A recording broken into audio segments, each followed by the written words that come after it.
हरे कृष्ण। श्री कार्तिक मास के व्रत के प्रभाव से सत्यभामा जी का भगवान कृष्ण की उनकी प्रिय पत्नी होना और कल्प वृक्ष की कथा।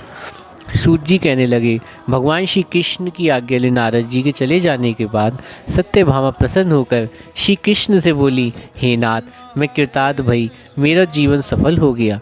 मेरे माता पिता भी धन्य हैं और मैं भी धन्य हूँ जिन्होंने मुझ जैसी त्रिलोक्य सुंदरी को जन्म दिया, जो आपकी 16,000 रानियों में से सबसे अत्यधिक प्यारी महारानी हुई। मैंने वह कल्प वृक्ष आदि पुरुष आपके साथ नारद जी को विधि विधान पूर्वक दान में दे दिया, जिसकी बात तो मृत्युलोक में रहने वाले कोई मनुष्य तथा जीव जंतु नहीं जानते। आज वही कल्प वृक्ष मेरे आंगन में सदा लहराता रहता है। हे स्वामी, अब इस समय मैं आपकी प्रिय पत्नी हूँ, इसलिए आपसे मैं कुछ पूछना चाहती हूँ। यदि आप मुझे प्रेम करते हैं तो विस्तार पूर्वक कहिए, जिसे सुनकर मैं अपने हित के लिए कोई कार्य कर सकूँ, जिसे करने से कल्प पर्यंत आप मुझसे विमुख ना हो जाएं। सूत जी कहने लगे, सत्यभामा के ऐसे आश्चर्यपूर्ण वचन को सुनकर श्री कृष्ण हंसते हुए विलास भाव से सत्यभामा को बाह पकड़कर तथा अनुचरों को वहीं रोककर कल्प वृक्ष के नीचे चले गए और बोले, हे प्रिय, 16,000 स्त्रियों में से मुझे तुम प्राणों के समान प्यारी हो, जो तुमसे ज़्यादा मुझे कोई प्रिय रानी नहीं। तुम्हारे लिए देवताओं और देवराज इंद्र से भी मैंने विरोध किया। इस विषय में मैं तुमसे कहाँ अद्भुत बात कहता हूँ, ध्यानपूर्वक सुनो। सुलोचने, एक दिन मैं तुम्हारे साथ गरुड़ पर सवार हो इंद्रलोक गया। वहाँ जाकर मैंने इंद्र से कल्प वृक्ष मांगा। तब इंद्र ने मना कर देने पर गरुड़ का इंद्र से घोर युद्ध हुआ और गोलोक से गौओं और गरुड़ के युद्ध में गरुड़ की चोट से गौओं के कान और पूंछ कट गए, जो पृथ्वी में गिर पड़े। उसके कान से तमाकू और पूंछ से गोभी तथा रुधिर से बहा हुआ मेहंदी उत्पन्न हुई, जिनके सेवन से मोक्ष की प्राप्ति नहीं होती है। और गौ के सींग से गरुड़ के 3 पंख पृथ्वी पर गिरे, इनसे नीलकंठ और दूसरे से मोर और तीसरे से चकवा चकवी उत्पन्न हुए, जिनके दर्शन से गरुड़ जी के दर्शन के बराबर फल प्राप्त होता है और मेरे लोक की प्राप्ति होती है। हे प्रिय, तुम्हें हर चीज़ दे सकता हूँ, हर एक कार्य पूरा कर सकता हूँ और हर बात तुमसे कह सकता हूँ, तो क्या तुम्हारे आश्चर्यजनक प्रश्न का उत्तर ना दूंगा? हे प्रिय, तुमने जो पूछना है सो पूछो, मैं बताऊंगा। ये सुन सत्यभामा बोली, हे नाथ, पूर्व जन्म में मेरा स्वभाव कैसा था, किसकी पुत्री थी, मैं कौन से दान व्रत तथा तप किए थे जिससे मुझे मृत्यु लोक में जन्म लेना पड़ा, और ऐसे कौन से शुभ कर्म किए कि यहाँ आकर आपकी अर्धांगिनी हुई और आप गरुड़ पर सवार होकर मुझे अपने साथ लिए इंद्र आदि देवताओं के साथ घूमते हैं। तब भगवान श्री कृष्ण बोले, हे कांते, तू पूर्व जन्म में कौन की पुत्री थी, कौन पुण्य व्रत आदि तथा शुभ कार्य किए, ये सब मैं तुमसे कहता हूँ, ध्यान पूर्वक सुनो। मेरे पूर्व जन्म में सत्ययुग में अंत में त्रेता युग में मायापुरी अग्निहोत्र वेद वेदांगों और यज्ञों को जानने वाले देव शर्मा का नाम ब्राह्मण था। वह नित्य प्रति अतिथियों की सेवा, हवन और सूर्य की पूजा करा करता था, इसलिए वह सूर्य की तरह बड़ा तेजस्वी था। ब्राह्मण घर में बुढ़ापे से एक गुणवती नाम की सुशील कन्या उत्पन्न हुई और बड़ी होने पर उसका विवाह उस वेद शर्मा ब्राह्मण ने अपने ही चंद्र नामक एक शिष्य के साथ कर दिया। वे दोनों पिता पुत्र की तरह रहने लगे, क्योंकि देव शर्मा का कोई पुत्र नहीं था। एक समय दोनों कुशा और समीधा लेने के लिए वन में हिमालय की तलहटी पर इधर उधर घूम रहे, तो उन्होंने एक विकराल राक्षस को अपनी ओर आते हुए देखा, जिसके भय से उनके शरीर शिथिल हो गए, उनमें भागने की शक्ति भी नहीं रही। तब उस काल के समान राक्षस ने उन दोनों को मार डाला। उस क्षेत्र के प्रभाव से तथा उन धर्मात्मा होने के कारण मेरे पार्षद उनको बैकुंठ धाम ले आए, क्योंकि उन्होंने आजीवन मेरा ही पूजा की थी, इसलिए मैं उन दोनों के अति प्रसन्न था।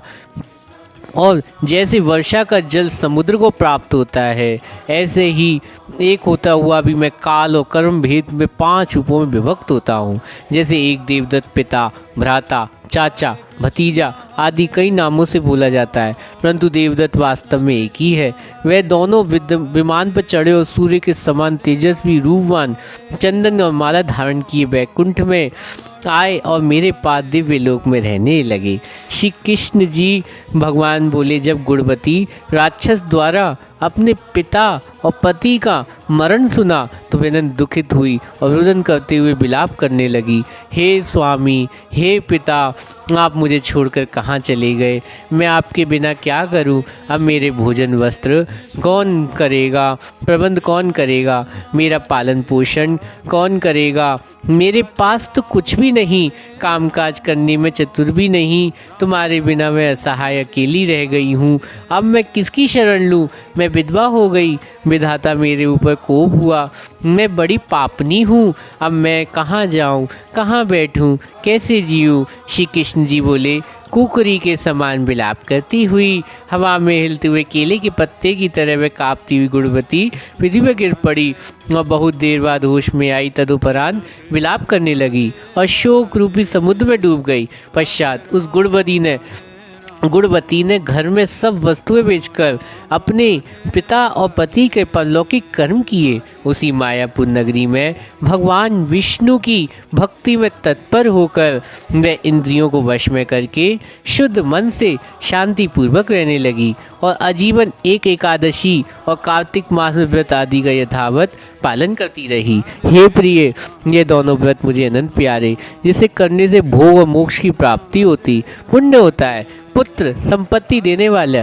कार्तिक मास की तुला राशि में सूर्य निकलने पर जो मनुष्य प्रातः उठकर नित्य स्नान करता है, वह कैसा भी महापापी क्यों ना हो, मुक्ति को प्राप्त होता है। और जो मनुष्य कार्तिक मास में स्नान, जागरण, दीपदान और तुलसी वृक्ष की पूजा करते हैं, वे तो स्वयं भगवान विष्णु के सारूप्य को प्राप्त होते हैं। जो मनुष्य भगवान विष्णु के मंदिर में झाड़ू लगाता है, सतिया काटते हैं, भगवान विष्णु या कृष्ण जी की पूजा करते हैं, नियम पूर्वक करते हुए जीवन मुक्त हो जाते हैं। और जो कार्तिक के 3 दिन भी ये नियम पालन कर लेते हैं, वह देवताओं की तरह पूजे जाते हैं और जन्म भर प्रत्येक वर्ष भगवान के धाम में नित्य निवास करते हैं उनका। और जो जीवन भर भगवान श्री कृष्ण की सेवा, पूजा, वंदन करते हैं, तो उनका तो कहना ही क्या। अर्थात कार्तिक मास के समान फलदायी मास कोई मास नहीं है।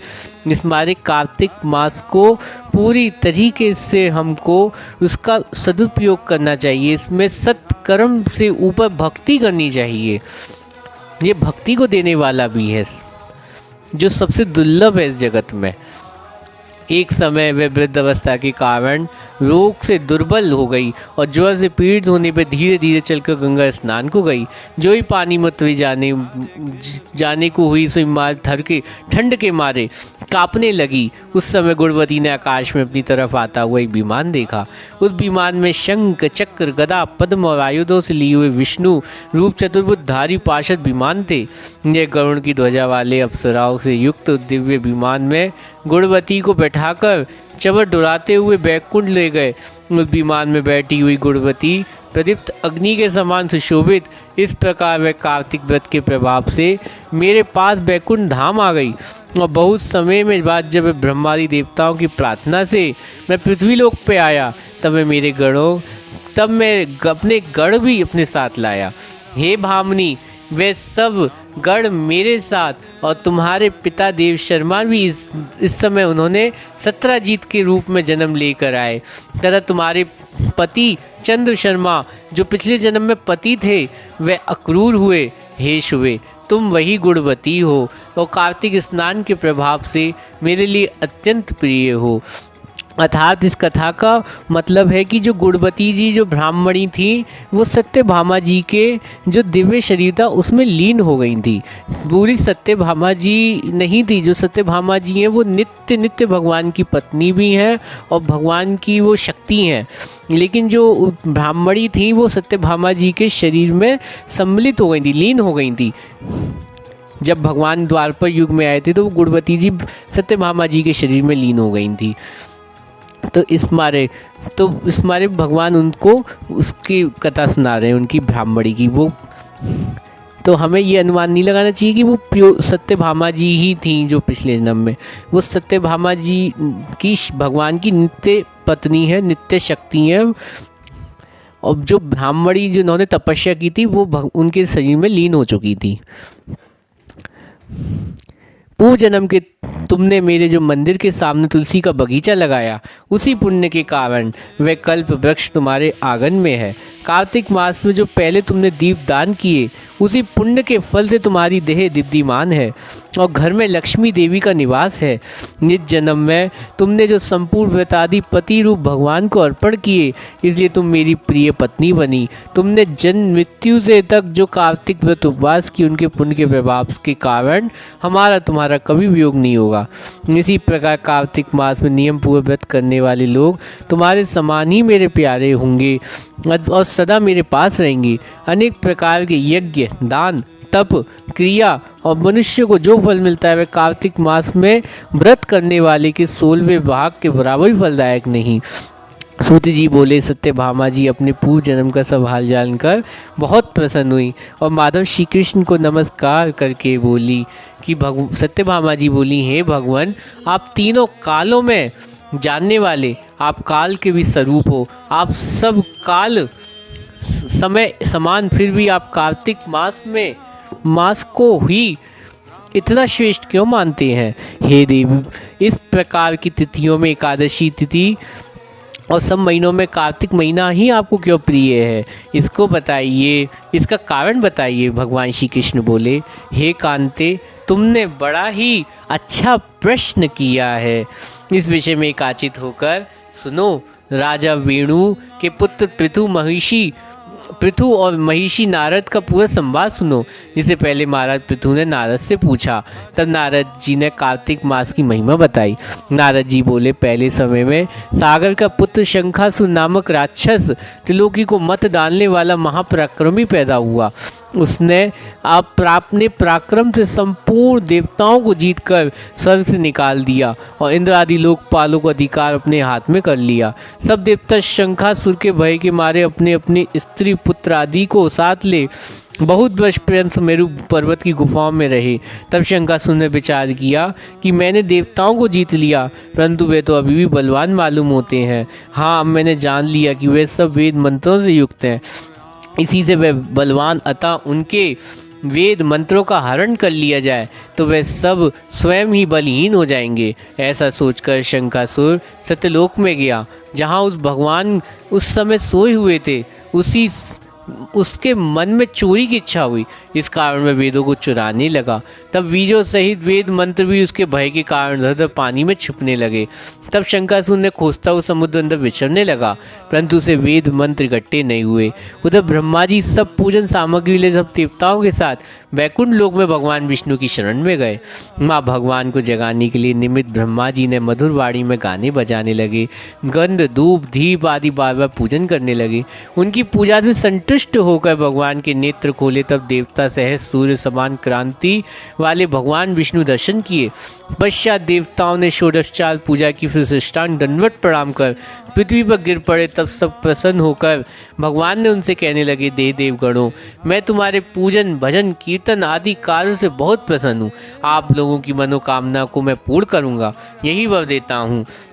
और जहाँ अश्विन शुक्ल पक्ष की एकादशी से लेकर देवउठनी एकादशी तक जो मनुष्य ब्रह्ममुहूर्त में प्रातः स्नान करके तुम्हारी तरह मेरा भजन कीर्तन पूजन करेंगे, वे सब मुझे प्यारे होंगे और मुझे प्राप्त होंगे। और पाद्म, अर्घ, आचमी आदि जो भी सामग्री पूजा का सामान तुम मेरे निमित्त लाए हुए अनंत गुणकारी होकर तुम्हारे लिए उत्तम फलदायक होगा। तुम यहाँ आने की हमको बात ज्ञात हो गई। शंखासुर जिन वेदों को हर के ले गया, वे सब शंखासुर अभी जल में ही स्थित है, इसलिए मैं शंखासुर को मारकर वेदों को ले आऊँगा। अब से वे लेकर बीज मन समेत वेद प्रतिवर्ष कार्तिक में सदा जल में निवास करेंगे। मैं आज मत्स्य रूप धारण करके जल में रहूँगा। तुम लोग सब मुनियों के साथ मेरे साथ आइए। इन दिनों में लोक में मनुष्य प्रातः काल स्नान निश्चय यज्ञान स्नान का फल प्राप्त हो सके। अतः देव राजेंद्र, जो लोग कार्तिक मास में नियम पालन करते हैं उनको तुम मेरे लोक में पहुंचा दिया करो और उनकी सब अपापत्ति विघ्नों से रक्षा करते रहना। हे वरुण, तुम उनके पुत्र पौत्र आदि की देते रहो। हे धनपति कुबेर, तुम उनके धन धान्य की वृद्धि करते रहना, क्योंकि कार्तिक व्रत करने वाला जीवन से मुक्त हो जाता है और वे मेरा ही स्वरूप धारण कर लेता है। और हे अनंत देवताओं, जो जन्म से मरण तक इस उत्तम व्रत का नियम पालन करते हो, वह तुम्हारे भी पूज्य है। तुम लोगों में मुझे एकादशी के दिन जगाया, इसलिए यह तिथि परम पवित्र है, सदा मानने योग तथा ये तिथि मेरे लिए परम प्यारी है। हे देवगणों, विधि पूर्वक किए हुए इन दोनों व्रत के प्रत्येक प्राणी मेरे ही समीप पहुंचा देते हैं। इनके समान ना कोई तीर्थ, ना कोई दान और ना कोई व्रत जो स्वर्ग दे सके। हरे कृष्णा।